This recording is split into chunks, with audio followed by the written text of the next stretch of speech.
Hi guys, welcome back to our channel. So ఈ వారం eliminate అయిన కంటెస్టెంట్ టేస్ట్ తేజ అని చెప్పుకోవచ్చు అనమాట. సో 13వ వారం ఎలిమినేట్ అయిన కంటెస్టెంట్ టేస్ట్ తేజ ఎందుకు ఎలిమినేట్ అయ్యారంటే, టేస్ట్ తేజ కన్నా చాలామంది అయితే సో ఓట్ల బ్యాంక్ అయితే ఉందని చెప్పుకోవచ్చు. ఇక్కడ మన టేస్ట్ తేజకి లేకపోవడం గమనార్హం. సో నిఖిల్, పృథ్వీ, సో వీళ్ళందరికీ చాలా ఓటింగ్స్ అయితే ఉన్నాయని చెప్పుకోవచ్చు అనమాట. సో టేస్ట్ తేజకి అయితే లేకపోవడం వల్ల ఈ వారం ఎలిమినేట్ అయ్యారు.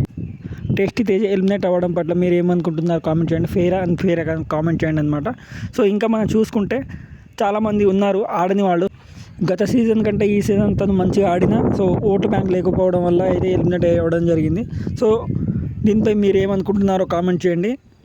టేస్టీ తేజ ఈ 8th సీజన్కి ఒక కొత్త అసెట్ అని చెప్పుకోవచ్చు అనమాట. కామెడీ చేశారు, ఎంటర్టైన్ చేశారు, ఇంకా ఆట ఆడారని చెప్పుకోవచ్చు అనమాట. తన కళ ఏదైతే ఉందో అది నెరవేరింది. వాళ్ళ మమ్మీ బిగ్ బాస్ హౌస్కి రావాలనుకున్నారు, అదైతే నెరవేరింది అని చెప్పుకోవచ్చు అనమాట. అందుకే ఈరోజు గ్రాండ్గా సెలబ్రేషన్ అయితే చేస్తున్నారు. సో ఇప్పుడు వెళ్ళిపోయి తను గ్రాండ్గా సెలబ్రేషన్ చేసుకోవడం జరిగింది అనమాట. త్వరలోనే ఆ వీడియో మీకు పెడతాను అనమాట. సో మీరు ఏమనుకుంటున్నారో కామెంట్ చేయండి మొత్తానికి. సో టేస్ట్ తేజ ఫ్యాన్స్ ఎవరైనా ఉంటే జై టేస్ట్ తేజ అని కామెంట్ చేయండి. సో దీనిపై మీ అభిప్రాయం కూడా కామెంట్ చేయండి అనమాట. ఎందుకంటే మీ అభిప్రాయం ఫెయిర్ అన్ఫెయిర్ తెలిస్తేనే కదా మాకు తెలిసేది అనమాట. మీరు ఓట్లు వేసారా నిజంగా లేదా అనేది కూడా కామెంట్ చేయండి అనమాట. Signing off Naraj Rathod reviews.